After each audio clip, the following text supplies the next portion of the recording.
तो आइए याकूब की पत्री में दोबारा चलते हैं, उसको हम दोबारा उसको देखेंगे। आज उसको हम कंटिन्यू करेंगे। तो आज हम याकूब की पत्री का जो अध्याय 1 नहीं बल्कि अध्याय 2 से शुरुआत करेंगे, हम उसको देखेंगे। हे मेरे भाइयों, हमारे महिमा युक्त प्रभु यीशु मसीह पर तुम्हारा विश्वास पक्षपात के साथ ना हो, क्योंकि यदि एक पुरुष सोने के छल्ले और सुंदर वस्त्र पहने हुए तुम्हारी सभा में आए और एक कंगाल भी मैले कुचैले कपड़े पहने हुए आए, और तुम उस सुंदर वस्त्र वाले का मुंह देखकर कहो तो वहाँ अच्छी जगह पर बैठ, और उस कंगाल से कहो तो यहाँ पर खड़ा रहे या मेरे पाँव के पास बैठ जाओ, तो क्या तुमने आपस में भेदभाव ना किया और बुरे विचारों से न्याय करने वाले ना ठहरे। वो यहाँ पर आपके इरादों के बारे में बात कर रहा है कि आपके जो इरादे हैं वो कैसे हैं, कि कैसे आप एक धनी व्यक्ति को मक्खन लगा रहे हैं पैसों के लिए और आपकी जो नीयत है वहाँ पर वो गलत है। हे मेरे प्रिय भाइयों, सुनो, क्या परमेश्वर ने इस जगत के कंगालों को नहीं चुना कि विश्वास में धनी हो? जी हाँ, चुना है, और उस राज्य के अधिकारी हों जिसकी प्रतिज्ञा उसने उनसे की है जो उससे प्रेम रखते हैं। पर तुमने उस कंगाल का अपमान किया। क्या धनी लोग तुम पर अत्याचार नहीं करते, और क्या वे ही तुम्हें कचहरियों में घसीट घसीट कर नहीं ले जाते? जी हाँ, ऐसा ही करते हैं। क्या वे उस उत्तम नाम की निंदा नहीं करते जिसके तुम कहलाए जाते हो, जिसका अर्थ है यीशु मसीह?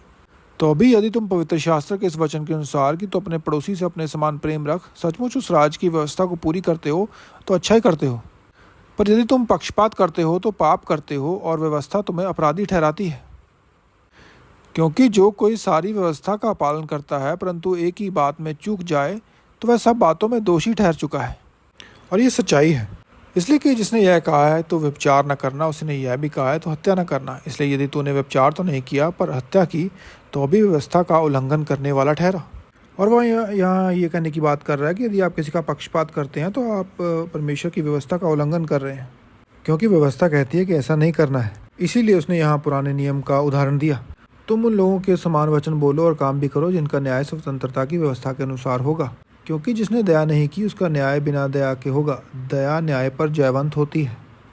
मुझे ये पसंद है और मैंने इसके ऊपर बहुत ही बार प्रचार किया है जहाँ भी मैं पढ़ाने चाहता हूँ विद्यार्थियों को। यदि सिर्फ आप एक धार्मिक व्यक्ति बन जाते हैं तो कई बार आप एक निंदा करने वाले व्यक्ति भी बन जाते हैं। खाली खोखला धर्म आपको फरीसी बना देता है। और जो उसकी दूसरी साइड है, मुझे याद दिलाइएगा, मैं आपको कुछ बताना चाहता हूँ किसी प्रचारक के बारे में। बहुत जल्दी आप लोगों का न्याय करने वाले व्यक्ति बन सकते हैं, पर आपको कई बातों पर ध्यान देना पड़ता है जैसे परमेश्वर देता है। ये देखिए, जब लोग नए होते हैं विश्वास में तो उनके ऊपर आपको सख्त नहीं होना है। क्यों होना है? वो तो नए हैं, वो तो जानते भी नहीं हैं। उनको आप पूछेंगे बाइबल में कितनी किताबें, उनके पास जवाब नहीं होगा, वो नए हैं।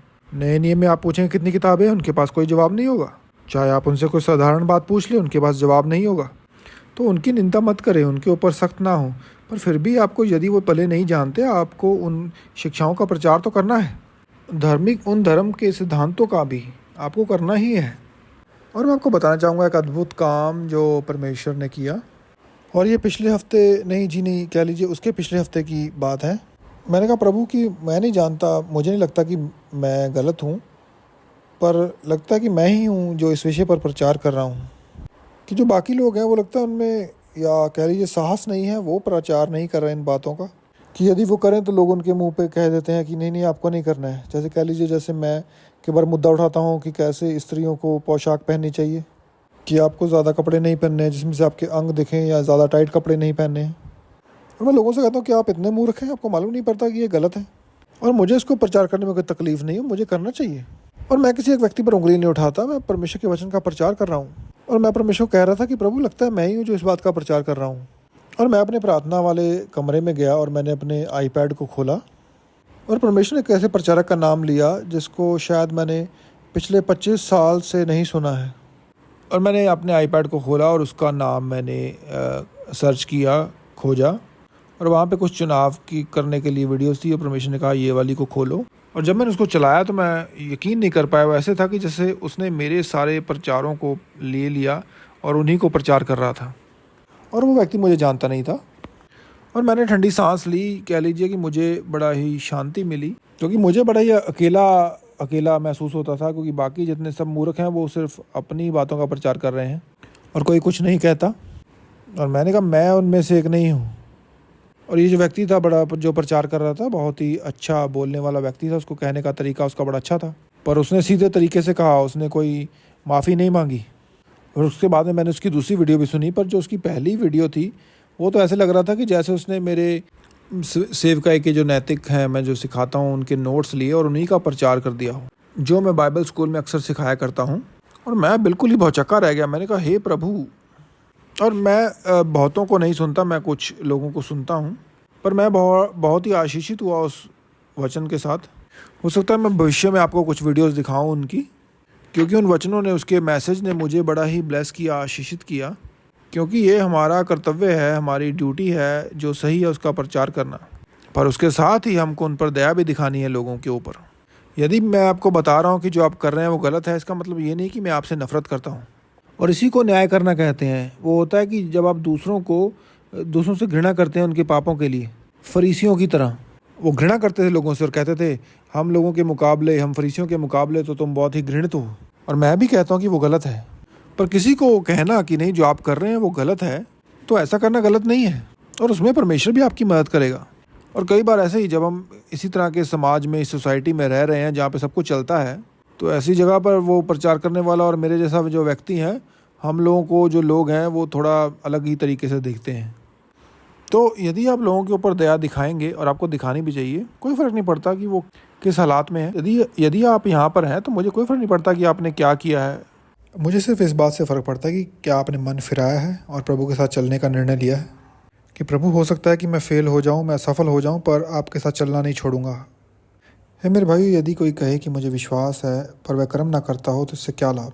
तो इसको हमने पहले देखा था, आगे चलिए। यदि कोई भाई या बहन नंगे उगाड़े हो और उन्हें प्रतिदिन भोजन की घटी हो, और तुम में से कोई उनसे कहे कुशल से जाओ, तुम गर्म रहो, तृप्त रहो, पर जो वस्तुएं देह के लिए आवश्यक हैं वह उन्हें ना दो, तो इससे क्या लाभ। तो वैसे ही विश्वास भी यदि कर्म सहित ना हो तो अपने स्वभाव में मरा हुआ है। एम्प्लीफाइड बाइबल में लिखा है कि यदि वो अपने काम ना दिखाए। वरन कोई कह सकता है कि तुझे विश्वास है और मैं कर्म करता हूँ, तो अपना विश्वास मुझे बिना कर्म के तो दिखा, और मैं अपना विश्वास अपने कर्मों के द्वारा तुझे दिखाऊंगा। तुझे विश्वास है कि एक ही परमेश्वर है, तू अच्छा करता है, परंतु दुष्ट आत्मा भी विश्वास रखते हैं और थरथराते हैं। पास्टर मार्क, मैं प्रभु में बहुत विश्वास करता हूँ। तो क्या शैतान से ज़्यादा कौन विश्वास करता है परमेश्वर के ऊपर? पर क्या आप आज्ञाकारिता कर रहे हैं? और एक बात जो उस प्रचारक ने कही जिससे मुझे बहुत ही आशीष मिली, क्योंकि ये वो टॉपिक है जो हम सेवकाई की नैतिकताओं में डिस्कस करते हैं। उसने कहा कि जो विश्वासी ऐसा सोचते हैं कि जब उन्होंने परमेश्वर को ग्रहण कर लिया, यीशु मसीह को, कि उसके बाद उनको कुछ करने की ज़रूरत नहीं है, तो कहते हैं कि आप लोगों ने परमेश्वर के द्वारा आपको दोष मुक्त किए जाने को इस बात से मिक्स कर दिया है कि पवित्रीकरण भी आपका हो चुका है, पर आपको पवित्र होना है, पवित्रता में चलना है। और मैंने इस पवित्रीकरण के ऊपर आपको सिखाया भी था। देखिए, एक बार शुरुआत में जब आप यीशु मसीह को ग्रहण करते हैं, आपको शुद्ध किया जाता है, वो पवित्रीकरण आपके अंदर आता है जब आप मसीह को ग्रहण करते हैं। पर उसके बाद एक वर्ड है इंग्लिश में सैंक्टिफिकेशन, कि आप परमेश्वर के डर और भय में चलते रहते हैं और अपने जीवन को बिताते हैं, और परमेश्वर की बातों में आप बढ़ते जाते हैं। प्रभु का धन्यवाद हो कि हमें नया जन्म मिला है, परमेश्वर ने हमारे पापों को धो दिया है। पर मसीह लोगों के ऊपर एक जिम्मेदारी भी डाली गई है पवित्रीकरण की, पवित्र होने की, कि आप अपने जीवन को ऐसे जिएं एक पवित्र तौर पे। और बहुत सारे वचन उसने दिए प्रचारक ने, जो मैं भी इस्तेमाल करता हूँ। पर हे निकम्मे मनुष्य, क्या तू यह भी नहीं जानता कि कर्म के बिना विश्वास व्यर्थ है? जब हमारे पिता अब्राहम ने अपने पुत्र इसहाक को वेदी पर चढ़ाया, तो क्या वह कर्मों से धर्मी ना ठहरा था? अतः तूने देख लिया कि विश्वास ने उसके कामों के साथ मिलकर प्रभाव डाला, और कर्मों से विश्वास सिद्ध हुआ। और पवित्र शास्त्र का यह वचन पूरा हुआ, अब्राहम ने परमेश्वर का विश्वास किया और यह उसके लिए धर्म गिना गया, और वह परमेश्वर का मित्र कहलाया गया। परमेश्वर ने उसको अपना मित्र कहा। इस प्रकार तुमने देख लिया कि मनुष्य केवल विश्वास से नहीं वरन कर्मों से भी धर्मी ठहरता है। मुझे आयत पसंद है, लिखा है कि कर्मों के द्वारा भी ठहरता है, और विश्वास अकेला काफ़ी नहीं है। कि आपके अंदर जो सच्चा विश्वास होगा वो कामों के द्वारा निकल कर बाहर आएगा, जिसको बाकी लोग देख सकें। जिस कारण मैं कलीसिया में आता हूँ, जिस कारण मैंने अपना बिजनेस बेचा, जिस कारण मैं एक आज प्रचारक हूँ, क्योंकि मैंने उसका विश्वास किया और मैंने उसकी आज्ञाकारिता की।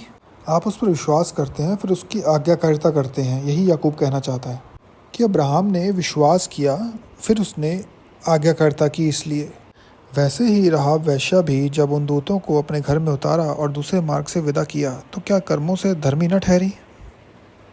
और मेरे पास समय नहीं है स्टोरी में आगे जाने के लिए। अतः जैसे देह आत्मा बिना मरी हुई है, वैसे ही विश्वास भी कर्म बिना मरा हुआ है। हे मेरे भाइयों, तुम में से बहुत उपदेशक ना बने, क्योंकि जानते हो कि हम उपदेशक और भी दोषी ठहरेंगे। और ये भी एक वचन है जो मैं सेवकाई की नैतिकताओं की कक्षा में सिखाता हूँ। और वो यहाँ ये कहना चाहता है कि जो पुलपिट की सेवकाई है उसका लालच मत करें और अपने आप को समय से पहले पुलपिट के ऊपर ले जाने की कोशिश ना करें। और कृपया करके ये मत समझ लीजिएगा कि जो मसीही व्यक्ति हैं, जो क्रिश्चियंस हैं, उनको किसी ना किसी को सिखाने की ज़रूरत नहीं है। नहीं, हमको सिखाना है। मैंने जब शुरुआत की मुझे ज़्यादा नहीं मालूम था और आप भी वैसे ही थे, पर आपके पास जो कुछ था आपने उनको सिखाना शुरू किया दूसरों को। तो उस नज़रिए से यदि हम देखें तो हम सभी शिक्षक हैं। पर याकूब यहाँ पर कहने की कोशिश कर रहा है कि जो लोग कहते हैं ना कि काश मैं एक प्रचारक होता, मैं पुलपिट के ऊपर होता, वैसी सम्मति कि आपको लगे यदि मैं पुलपिट के ऊपर होऊंगा तभी मुझसे परमेश्वर प्रसन्न होगा। और जो बहुत ही ज़्यादा पुलपिट को चाहते हैं उनके जो इरादे हैं बिल्कुल ही गलत होते हैं वहाँ पहुँचने के।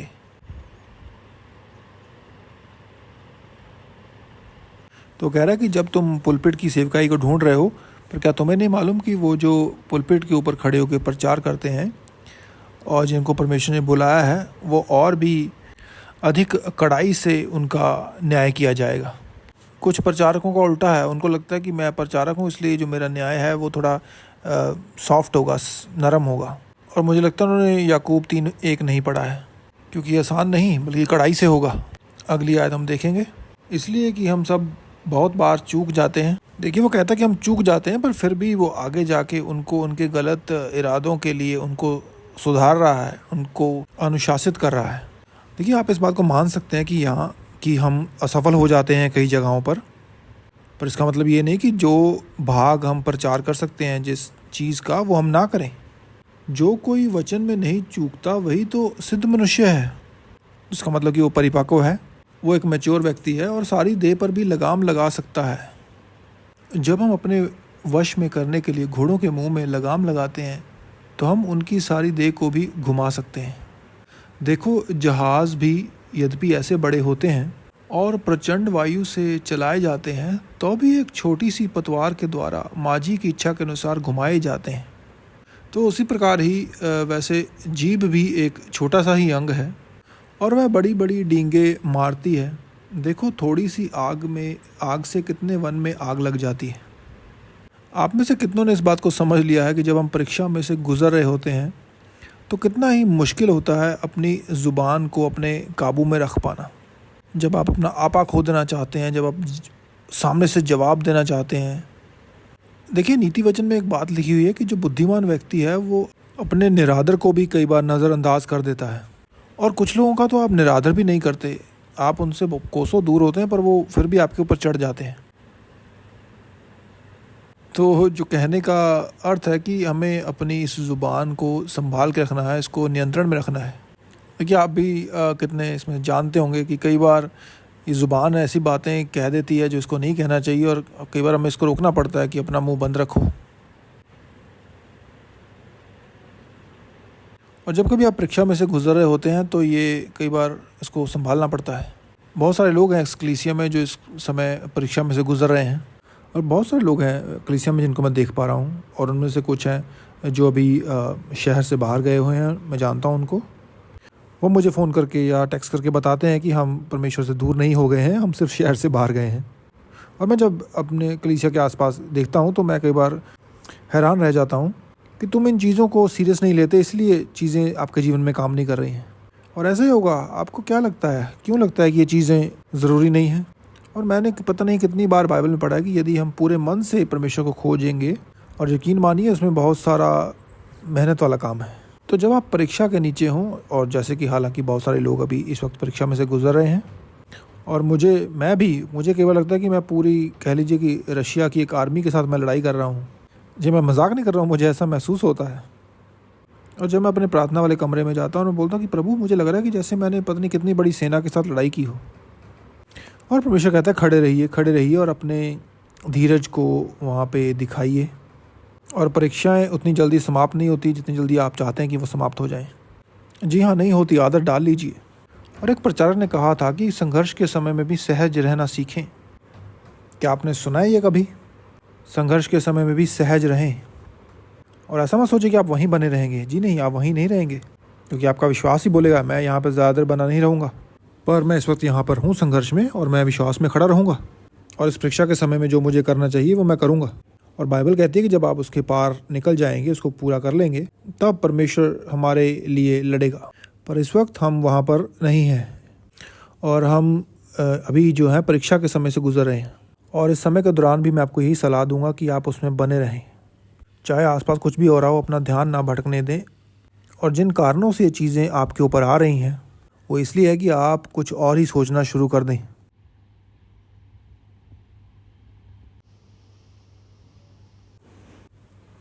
शाबाश पास्टर मार्क, शाबाश, बहुत अच्छा काम कर रहे हैं आप, प्रचार करते रहिए।